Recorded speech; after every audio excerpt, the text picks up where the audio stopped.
It began in the early 1900s, when America found itself in the throes of massive social and economic change. While political upheaval was sweeping across the globe, homegrown criminal enterprises started to flourish under the cover of illegal liquor distribution, gambling, and myriad other pursuits that were either forbidden by law or heavily regulated.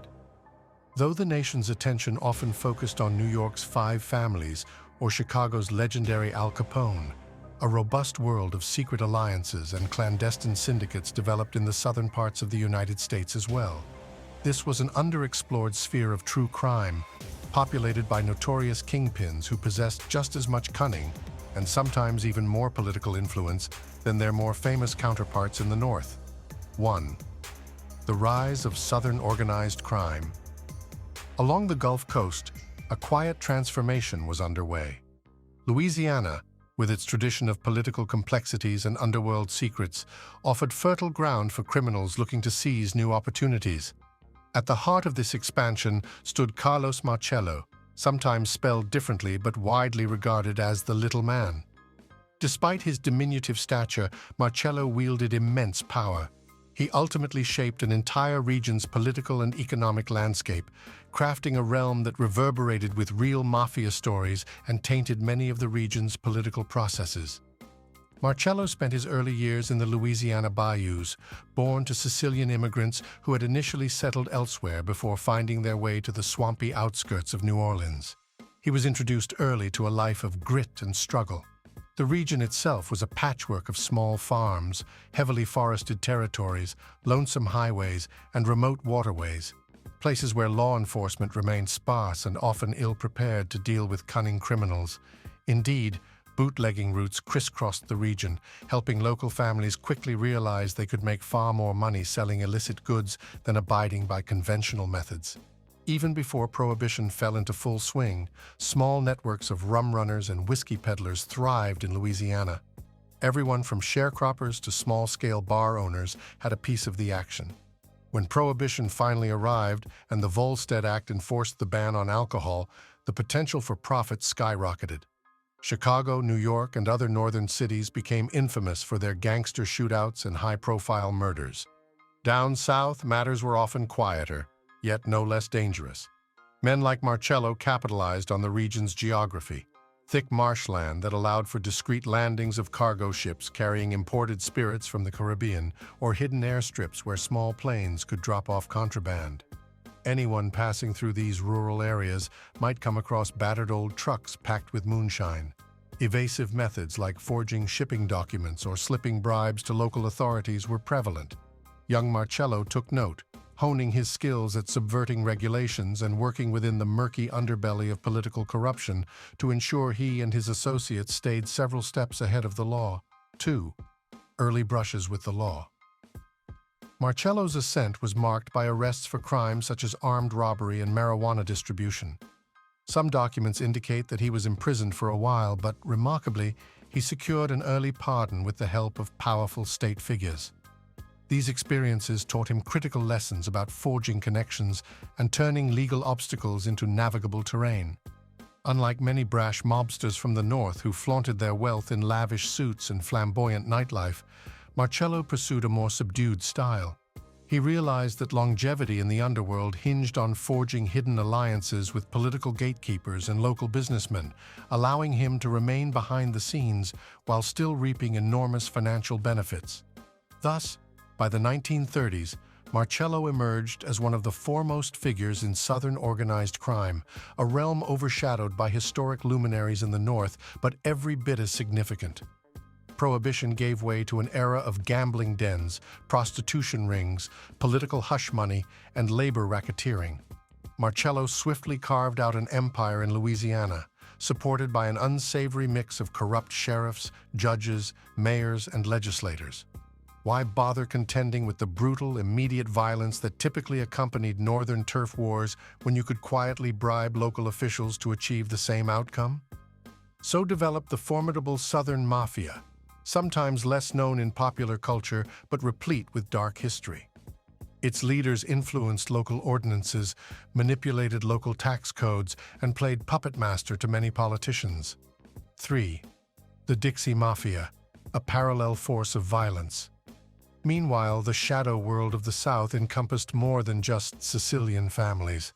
Loosely organized crews of local criminals, known collectively as the Dixie Mafia, struck fear into the hearts of many. They were primarily homegrown outlaws who took pride in their rural upbringing, firearms expertise, and readiness to eliminate any perceived threat.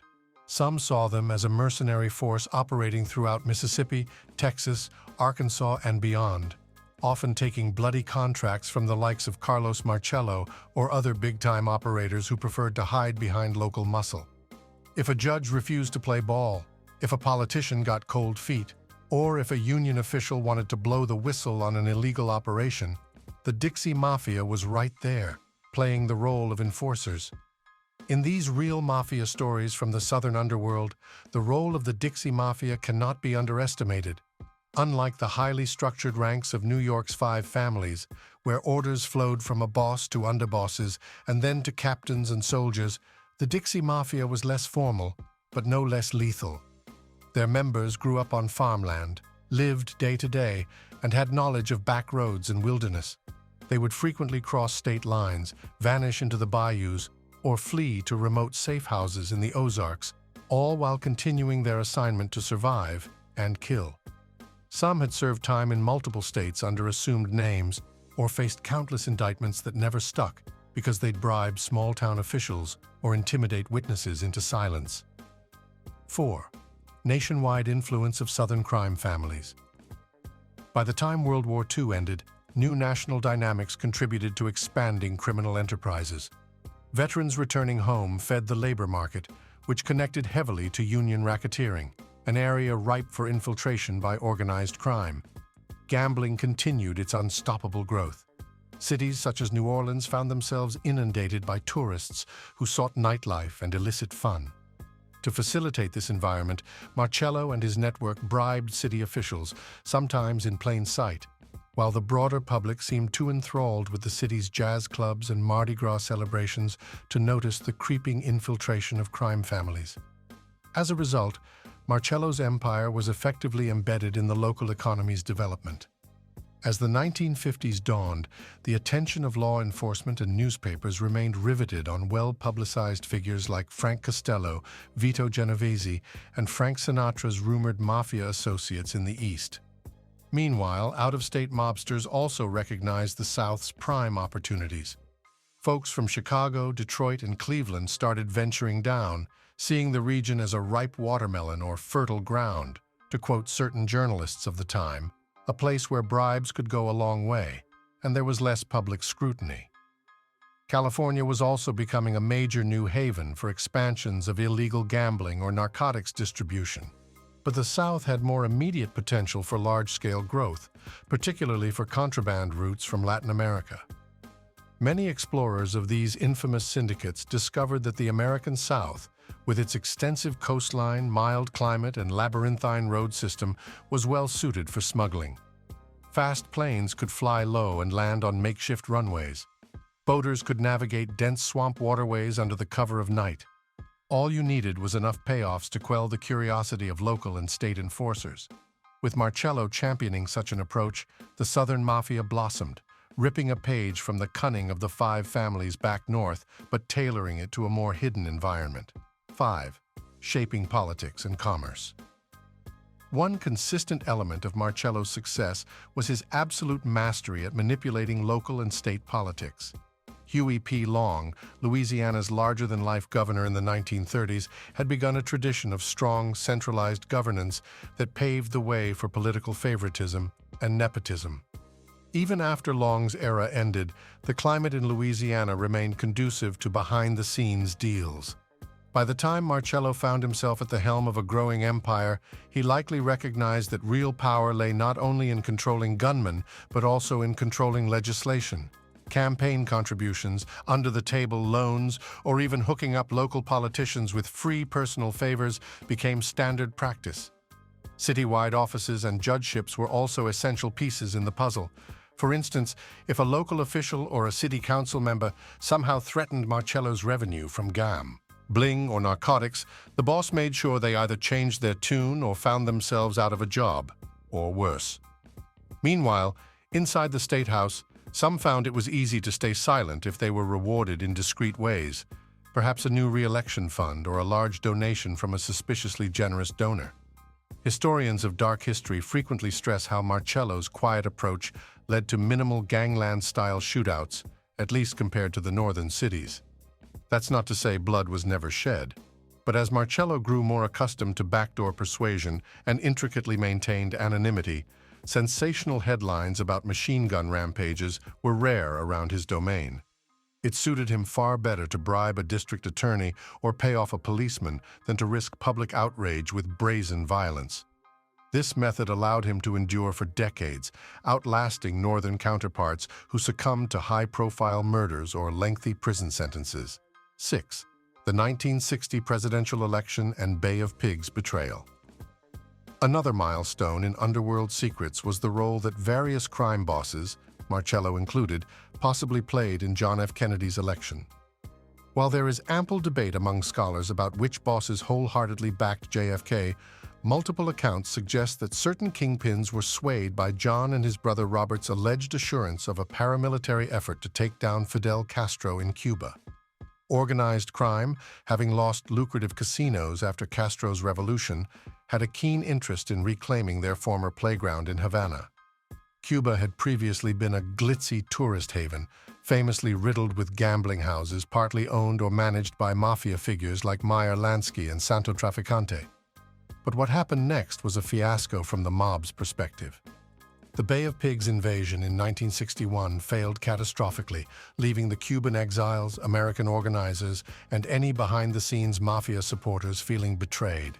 Worse, Robert Kennedy immediately unleashed the Justice Department's might, cracking down on organized crime in an unprecedented manner. Marcello himself ended up deported to Guatemala, an event he regarded as not only humiliating, but patently illegal. Stranded in a country where he spoke neither Spanish nor the local indigenous languages, Marcello struggled to secure a path back home. When he finally returned, battered and seething, his resolve to shield himself from further governmental interference intensified. He swiftly aimed to fight the Kennedys, launching lawsuits against Robert for the forceful deportation and apparently hatching personal vendettas. 7. Conspiracy theories tied to JFK's assassination. In November 1963, President Kennedy's visit to Dallas proved fatal, and immediate speculation pointed in many directions. One thread alleged that Marcello, smarting from his deportation and the ongoing war on organized crime, coordinated with other mob figures to orchestrate the assassination. Such speculation was fueled by curious coincidences. On the very day Kennedy was shot, Marcello walked out of a courtroom triumphantly, having beaten the government in his deportation case. Among other suspicious details, professional associates of Lee Harvey Oswald and Jack Ruby had ties to organized crime in Texas. Ruby, as widely reported, had numerous dealings with Dallas's underworld. Scholars have debated for decades whether this indicated direct mob involvement or an unfortunate cross-section of tangential relationships. Regardless, Marcello's name remains heavily implicated in the swirling realm of unsolved mysteries surrounding the event. Although no direct or enforceable legal evidence pinned the assassination on Marcello, the rumor mill refused to let go. The House Select Committee on Assassinations in the 1970s considered him a prime suspect who may have played a role, but conclusive proof was never uncovered. Still, for many who study the underworld, the potential link between Marcello's fury at JFK and the subsequent tragedy remains an enduring puzzle, a permanent place in real Mafia stories that highlight how organized crime regularly intermingled with national politics at the highest level. 8. Further expansion and national reach. During the 1960s and early 1970s, new smuggling routes took shape. Narcotics in particular offered staggering returns. Mexico was a key corridor for heroin, marijuana, and cocaine, enabling the Southern Mafia to funnel these substances into the United States with minimal oversight. Marcello, already skilled in contraband logistics, used alliances with Cuban exiles and new players in South and Central America, building channels that were sometimes camouflaged behind legitimate enterprises such as produce import companies, shipping ventures, or recreational tourism agencies. Trucks or boats that occasionally carried tomatoes for a legitimate front might transport illegal drugs on a hidden layer behind crates or in specially concealed compartments. Local officials often turned a blind eye if the payoff was good enough. In locations like Texas, Mississippi, Oklahoma, and beyond, state lawmakers had limited resources to chase well-funded syndicates. Furthermore, new arrivals, mobsters from cities like New York, settled in the region, forging alliances with established men like Marcello. Over time, they created a patchwork of infamous syndicates that thrived in areas such as Dallas, Houston, Biloxi, and even remote dusty towns that lacked effective law enforcement. Infighting remained rare in the region because Marcello found ways to either placate would-be rivals or simply absorb them into his network. 9. The Dixie Mafia's unwavering brutality. Throughout this Southern Empire's growth, the Dixie Mafia continued to function as a fearsome entity. Stories surfaced of them murdering not just rival gangsters, but also valiantly fearless public servants who tried to oppose their operation. Judges, politicians, and investigators turned up dead under mysterious circumstances. They engaged in bombings, arson, kidnappings, and brazen robberies, all while maintaining loose ties to Marcello's overarching empire. And if the press or local activists questioned these recurrent acts of terror, the response from mainstream agencies was often exasperation or bafflement. Crimes such as the Biloxi murders in Mississippi illustrated just how dangerous the Dixie Mafia could be. Evidence suggested they had no compunction about killing entire families to silence one rebellious individual. This unbridled ferocity contrasted sharply with the more methodical approach used by Marcello, who typically employed cunning and financial leverage. Yet it served as a potent tool to keep rebellious localities in check. If a mayor refused to sanction a gambling joint or extorted too much in bribes, Marcello would simply call on the redneck gangsters to apply unfiltered pressure. Everyone understood the meaning behind bullet-riddled storefronts or the sudden violent demise of an outspoken official. 10. Investigative pressures and the 1970s net tightening. As the late 1960s turned into the early 1970s, voices within the FBI that had once taken a dismissive stance toward organized crime, especially J. Edgar Hoover, who for years publicly denied the Mafia's existence, could no longer ignore mounting evidence. Congressional committees formed to investigate the workings of these criminal networks, armed with new legal tools. Perhaps the single biggest legislative development was the Racketeer Influenced and Corrupt Organizations Act, RICO, introduced to cripple entire criminal enterprises by prosecuting not only individuals for singular acts, but the entire operation for a pattern of illegal conduct. This law spelled disasters for once untouchable mob bosses. If the government could demonstrate that repeated illegal actions were carried out under the leadership of a figure like Marcello, it became possible to prosecute the entire crime structure from top to bottom. Although Marcello was cunning enough to avoid the early sets of convictions that ensnared other notorious kingpins, law enforcement pressure against the Southern Mafia intensified. Judges started approving more wiretaps, and infiltration became a plausible tactic. In the mid-70s, FBI intelligence indicated that it had become fashionable to set up sting operations where alleged corrupt officials and mobsters would be lured into discussing bribes on hidden recordings. Moreover, due to the low public profile of many southern localities, it was thought that an informant or an undercover agent might slip into Marcello's orbit more easily than in, say, the hyper-scrutinized environment of Chicago. Stories from the era confirm that the FBI sometimes wired entire offices, bugged Marcello's phone lines, or planted recording devices in the briefcases of those meeting him. Conspirators not fully loyal sometimes caved under pressure and spilled secrets about the empire's operation in exchange for leniency. While Marcello's unwavering discipline kept him a step ahead for some time, even he could not avoid every new tactic law enforcement had in store. 11. A grand downfall and prison terms.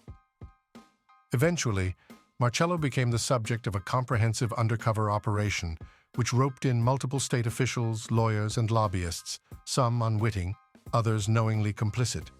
Recordings captured him discussing payments to politicians, thus validating what many D long suspected, but never proved, that the little man from Louisiana had systematically molded the shape of local and state politics through an ongoing cycle of bribes and intimidation. Hoodwinked by informants and double-crossers, Marcello found himself indicted on bribery and conspiracy charges in the late 1970s. The subsequent trial, replete with incriminating tapes, placed him at the center of a massive scandal that laid bare the intersecting webs of political corruption in Louisiana. Comparatively advanced in years, Marcello threw every legal strategy at the government, but to no avail. He served time in federal prison, though not as many years as many might have believed was just, given his decades of alleged wrongdoing. Even behind bars, rumor had it that he still maintained significant control, pressing certain loyalists to ensure that new deals were carried out in ways beneficial to him. Ironically, Marcello's diminished health and age, combined with his dogged legal defense, meant that by the time he completed his sentence and was released, he was not the unstoppable force he once had been. 12. Legacy and subsequent transformations. With Marcello's power in decline, many other older bosses across the country also faced crackdowns.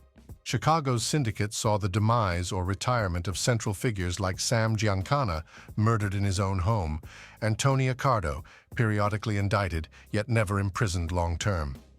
In New York, the five families were also attacked by prosecutors armed with RICO charges. Meanwhile, investigations in Florida chipped away at Santo Traficante's empire. The era of unstoppable, high-profile American Mafia families appeared to be coming to a close. Nevertheless, the networks didn't vanish altogether. A younger generation mirrored the older methods of infiltration and political corruption, but sometimes found it safer to focus on drug distribution, white-collar crimes, money laundering, or smaller-scale gambling operations. The result was a fracturing of big, centralized families into smaller, more clandestine units. In the South, these transformations meant that law enforcement had a more complicated job. With no single godfather figure like Marcello controlling swaths of territory, dozens of overlaps surfaced in the drug trade, electronic gambling, and insurance fraud. The old-timers, however, mostly died as free citizens, never facing the kind of unrelenting prosecution that subsequent generations would have to endure. 13. Interplay of CIA operations and organized crime. A frequently overlooked angle is the CIA's collaboration with certain crime families during the Cold War. Marcello, like many others, was rumored to have contacts among intelligence agents requiring covert assistance. These rumors revolve around operations to overthrow communist-leaning regimes in Latin America or weed out radical movements. The logic was that Mafia networks made excellent logistical channels, unafraid to work on the fringes of the law. Planes operating under questionable flight plans might discreetly move guns or funds into friendly countries, receiving narcotics in exchange. This arrangement, while never officially confirmed, is repeatedly cited by academics as a likely overlap between clandestine government missions and the wide-reaching tentacles of the Mafia. 14.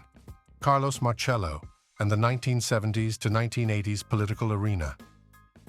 Meanwhile, the arrival of presidents like Richard Nixon, Jimmy Carter, and Ronald Reagan each had tangential connections, some purely circumstantial, others more suspicious, to organized crime influence.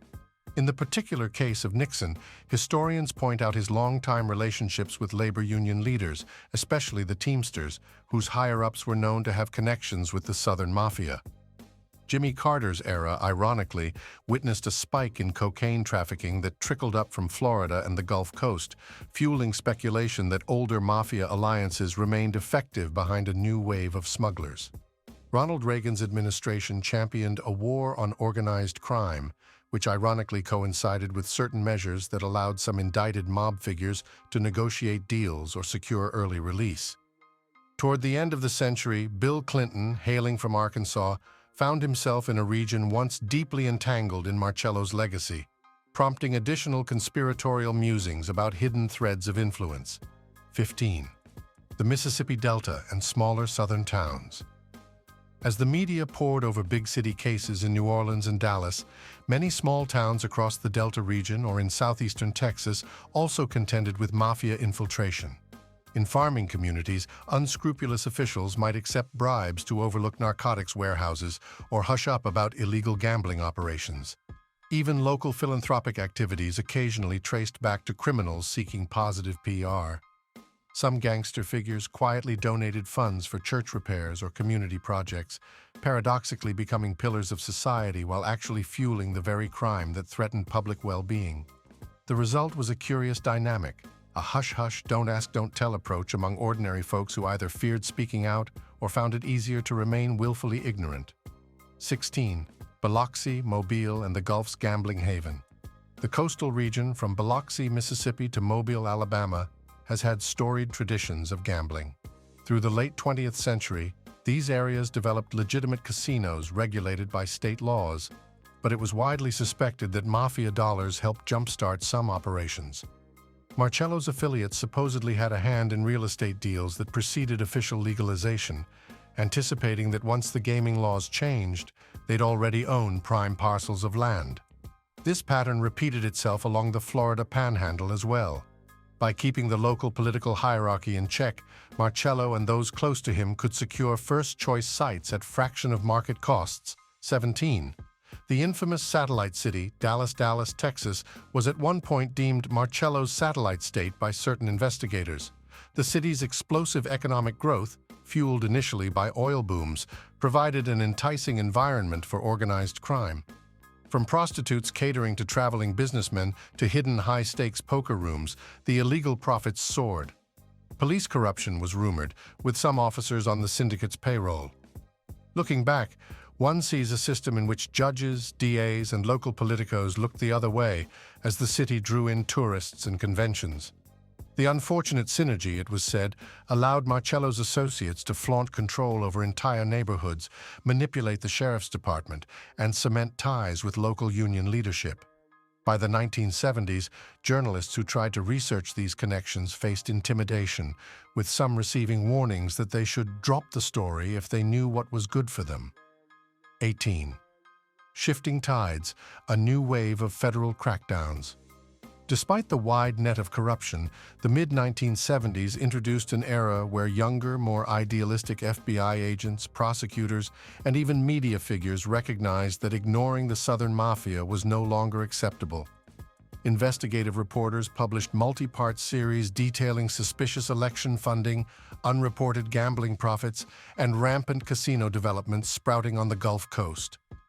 On Capitol Hill, politicians across party lines, spurred by public outcry, started talking about an organized crime explosion in the Sun Belt that threatened legitimate business owners.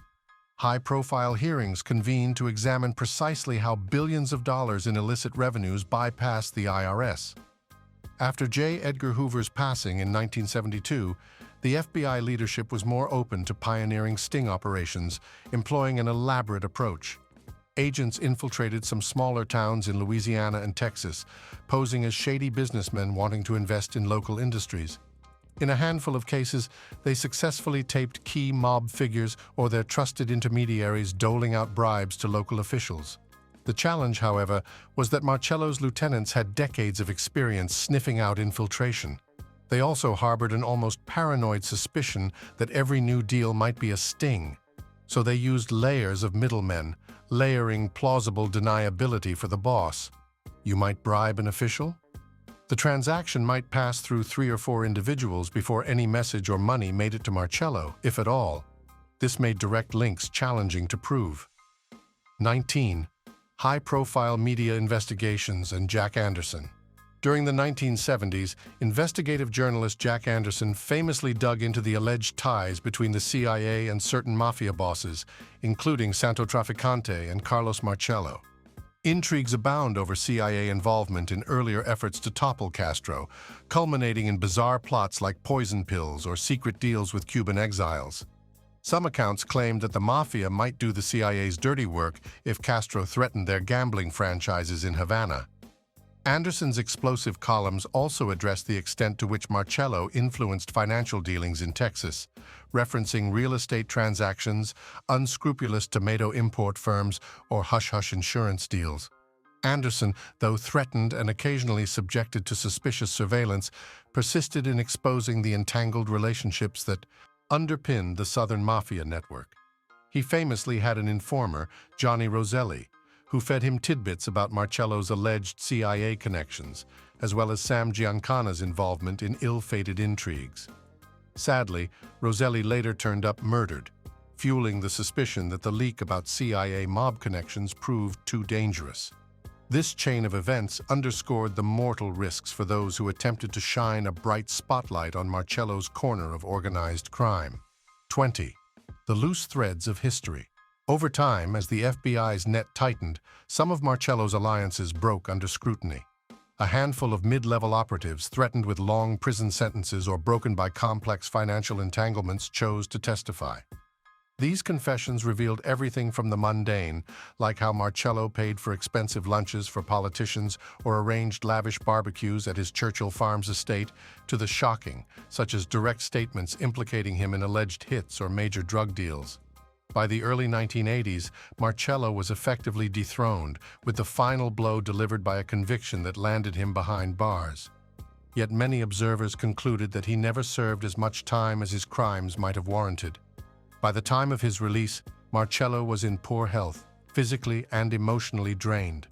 The Southern mob's underpinnings, if not entirely destroyed, were scattered.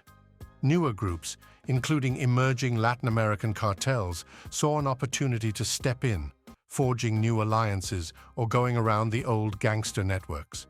Those who grew up hearing wild rumors about Carlos the Kingfish or the Big Little Man were still anxious, unsure if he might stage a comeback. Ultimately, though, advanced age and changed times prevented him from regaining his old throne. 21. Post-Marcello's Southern Mafia and the Modern Era.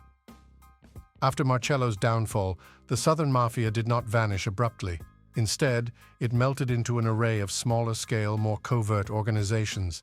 The spectacle of open political corruption receded, replaced by surreptitious deals that more closely resembled modern white-collar crime. The younger generation found more subtle ways to hedge their bets, dividing their illicit activities into carefully segmented cells that would minimize their vulnerability under RICO statutes. Gambling, too, underwent partial legalization in some states, diminishing the high-stakes black market. Meanwhile, the drug trade was overshadowed by cartels in Mexico, Colombia, and other regions, who began to run the U.S. distribution networks with their own pockets of corrupt local and federal authorities. Despite these transformations, the imprint left by Marcello and his forebears remains deeply embedded in certain corners of Southern culture. People remember the time when entire blocks of New Orleans, Baton Rouge, Dallas, or Biloxi were effectively under the sway of one man who operated from behind a desk, rarely needed to carry a gun himself, and whose handshake could shape political destinies. This brand of subdued but ironclad rule, accentuated by discreet alliances and the occasional storm of lethal force delivered by the Dixie Mafia, remains a hallmark of that historical period. 22. Retrospective on Marcello's vast realm. While true crime enthusiasts debate who the most powerful figure of mid-century organized crime might have been, many declare that no gangster's influence was as unassailable as Marcello's grip on the South, especially from the 1950s to the 1970s. He may not have garnered as many headlines as Al Capone or John Gotti, but in certain ways, his brand of subtle infiltration, unleashing bribery as a top method, may have provided him with far greater longevity at the top. He effectively controlled municipal judges, city councils, law enforcers, legislators, gambling dens, drug routes, union pension funds, and real estate deals that soared in value as the Sunbelt economy took off. That synergy of illicit capital and political docility proved formidable indeed, but the seeds of downfall were inherent. The more a boss invests in bribing politicians, the bigger the chance that one official or intermediary could betray him. As national oversight grew and sting operations grew more sophisticated, secrecy became harder to sustain. By the late 1970s, Marcello discovered that technology, bugs, wiretaps, hidden cameras, could slip through carefully constructed defenses. Family members might remain loyal, but the circle of trust had to expand to keep his empire profitable, risking infiltration and prosecution. Ultimately, the battered king faced the same fate as many northern gangsters, extensive legal battles that chipped away at his empire. 23. The modern perception of Southern organized crime. In the popular imagination, organized crime usually brings up images of Manhattan's Little Italy or Chicago's storefronts. However, contemporary historians and journalists stress that the South was an equally vibrant marketplace for underworld activities. Marcello's story, combined with the brutal sagas of the Dixie Mafia, exemplifies just how deep the tentacles of infamous syndicates reached. Counties in Arkansas, farmland in Mississippi, shipping docks in Houston, and small towns in Alabama, none were immune to infiltration by criminal conspiracies. Indeed, the unsolved mysteries that linger around certain assassinations, suspicious suicides, or missing persons from the 1960s to 1980s often have roots in shadowy Southern networks that were far more cunning than pop culture might have one believe. 24. Historical appraisals and the road ahead. Looking back, many legal experts and civic leaders believe the struggle against organized crime in the South taught valuable lessons about the necessity of robust oversight, transparent governance, and an unwavering press. While the region eventually overcame the blatant corruption that once empowered figures like Marcello, new forms of illicit enterprise keep cropping up. Cybercrime, elaborate money laundering schemes, or transnational drug shipments. In each instance, law enforcement agencies revisit lessons gleaned from the Marcello era. They remain vigilant for cracks in the system, whether bribery attempts or hush-hush deals, mindful of how quickly such corruption can undermine an entire administration or set of legitimate businesses. In sum, the heritage of the Southern Mafia revolves around one man's transformation from a scrappy teenage convict to one of the most potent crime bosses the United States had ever known. His domain, built using cunning manipulations of rural terrain, political vulnerability, and cross-border smuggling, overshadowed almost everything else in the region's dark history. He was the little man who cast a colossal shadow. Readers of real mafia stories, connoisseurs of underworld secrets, and students of American culture will continue to puzzle over the intricate alliances that for so long thrived under the radar. Experts still debate how Marcello's power shaped not only his home state, but the entire nation, with allegations that run from minor election manipulations to involvement in one of history's greatest political tragedies, the assassination of a sitting president. In any event, Carlos Marcello's place among notorious kingpins will remain set in stone. Though overshadowed by luminaries like Lucky Luciano, Frank Costello, and Sam Giancana in many mainstream documentaries, Marcello cultivated an empire no less formidable. His brand of behind-the-scenes control, quiet infiltration of local institutions, and reliance on intimidation from the Dixie Mafia made the Southern crime scene distinctive, arguably more discreet, but absolutely brutal when it needed to be. The greater moral tragedy lies in how effectively Marcello's approach demonstrated that with enough money and cunning, entire swaths of politics, law enforcement, and business could be commandeered. It remains an enduring warning that wherever official accountability falters, men like Marcello can arise, forging a hidden hierarchy that endures for decades. 25. A final reflection on the downfall. The last years of Marcello's life saw him battling court hearings, federal prison stretches, tarnished alliances, and failing health. Journalists recounted that even at an advanced age, he insisted on micromanaging some deals from his prison cell. Such was his unwavering tenacity. However, the golden age was over. Federal clampdowns eviscerated the gambling networks, and statewide law enforcement had been forced to modernize. The RICO prosecutions that hammered New York's 5 families also extended to syndicates in places like Kansas City, Cleveland, and of course, New Orleans. Few illusions remained about the Mafia's existence. They could no longer hide behind claims that organized crime was a mere myth. By the early 1990s, new Southern politicians distanced themselves from any old vestiges of the Marcello name. The hush-hush channels of hush money vanished or were restructured. As a result, the Southern Mafia receded into a vestigial presence, overshadowed by multinational drug cartels that had fewer qualms about direct confrontation with national forces. In that sense, Marcello's era was an unrepeatable chapter, one in which local rule of law was too weak to prevent the infiltration he masterminded, but also relatively gentle compared to the hyper-violent cartels of modern times. 26. Continuing fascina. Tie-in and the enduring what-if Carlos Marcello may have passed on, but his memory lives in the speculation, the hush rumors, the books, and the documentaries that keep pointing at question marks. Did he genuinely orchestrate the downfall of John F. Kennedy, or was that simply a confluence of rumor and partial evidence?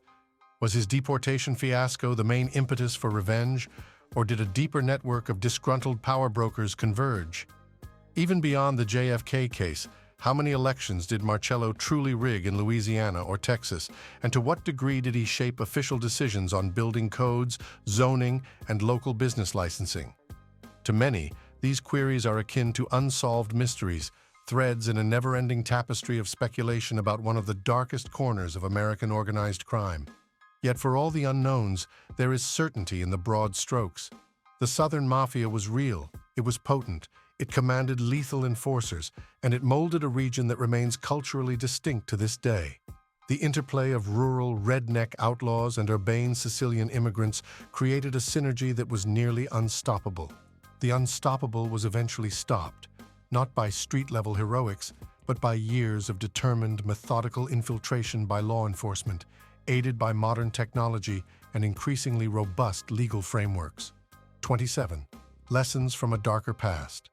Looking forward, Marcello's story cautions us about how swiftly power can consolidate when corruption is allowed to fester.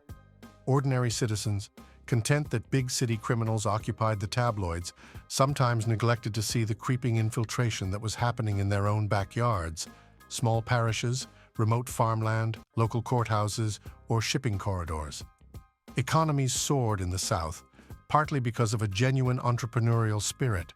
But behind that optimism lurked shadow deals that drove up the cost of doing business for legitimate competitors or sidetracked local development plans into questionable overspending or money laundering. For those studying real mafia stories and the deeper underworld secrets that shaped 20th century America, Marcello's reign stands out as an object lesson in how easily democracy and local governance can be hijacked by money and cunning. It underscores the phrase, "follow the money." That principle has become an investigative staple precisely because of men like Marcello, who disguised illegal fortunes as respectable endeavors.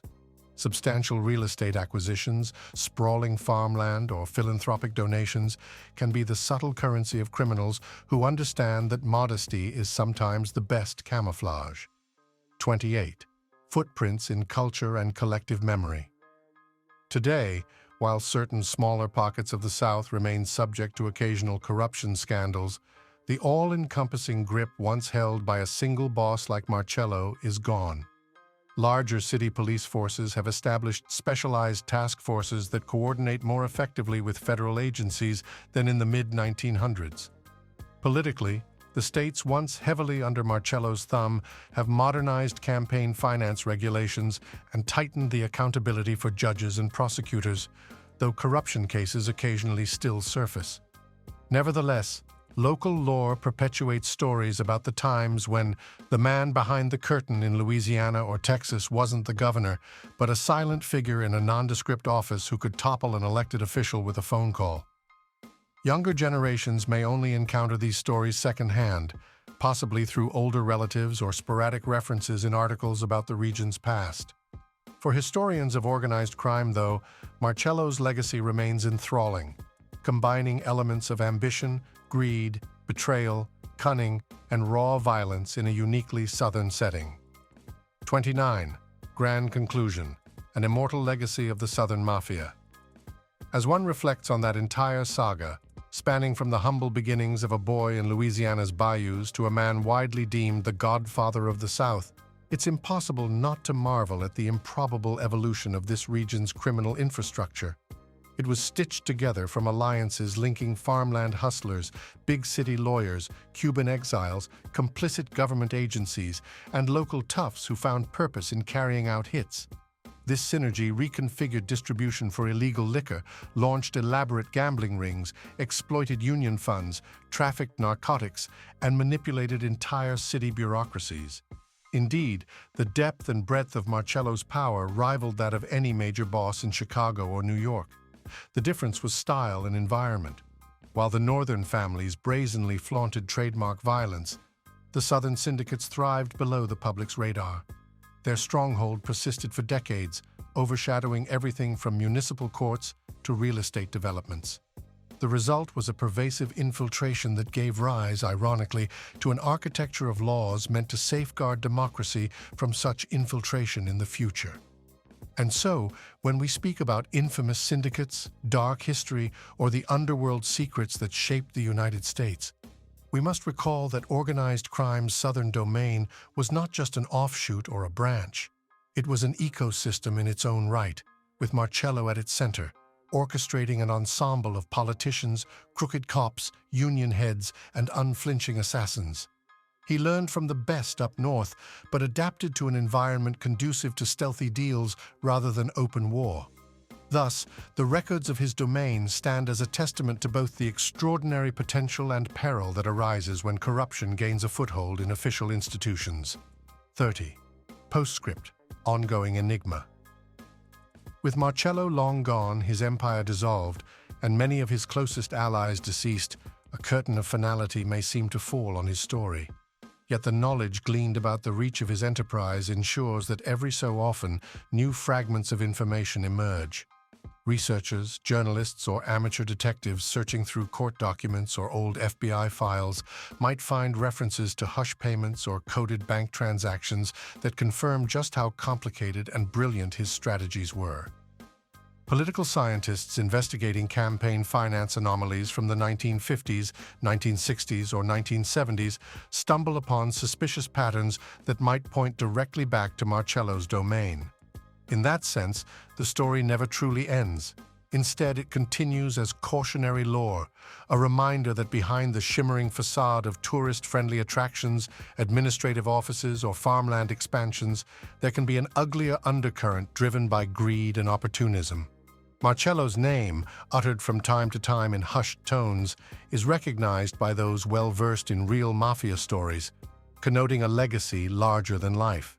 From the construction of local highways to alleged involvement in one of the country's most momentous political assassinations, the fingerprints of this man and his associates linger in collective memory. And herein lies the final essence of Marcello and the Southern Mafia, an embodiment of the precarious intersection where politics, commerce, and crime can converge, forging a labyrinth of unsolved mysteries that remain as compelling as ever in the chronicles of American true crime.